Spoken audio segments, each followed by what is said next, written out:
पुरी पालित हेला गांधी सेवा संघ स्मारकी समारोह। जातिर जनक महात्मा गांधी 1938 मसीह डेलांग ब्लॉक बेरबोई ठारे मार्च 25 रु मार्च 31 पर्यंत सप्ताहव्यापी कार्यक्रम करथिले।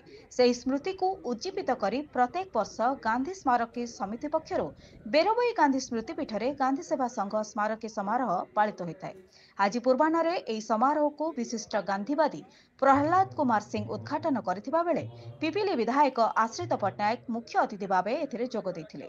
समितिर सभापति कुंतला कुमारी सभापतित्व रे अनुष्ठित एही समारोह रे स्तंभकार तथा लेखक गौरांग चरण परिडा, सूचना और लोकसंपर्क उपनिर्देशक संतोष कुमार सेठी प्रमुख जोग देथिले। गांधी स्मृति पीठर विकास सह एहाकु एक पर्यटन स्थल करिवार व्यवस्था करा जाउछि बोली विधायक श्री पट्टनायक सूचना देथिले।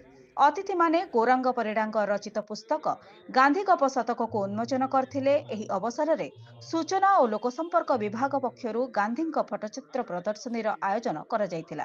खदी वस्त्र प्रदर्शन सह विक्रय एवं गौरांग परिडांग गांधी उपरे प्रकाशित पुस्तक प्रदर्शन करा जायतिला। एथि सहित विशिष्ट व्यक्ति और समाजसेवी माननकु संबर्धित करा जायतिला। परे कविता पाठोत्सव और सांस्कृतिक कार्यक्रम अनुष्ठित होइतिला। पुरीरू मनोज कुमार बलियार सिंह रिपोर्ट, जनशक्ति टीवी।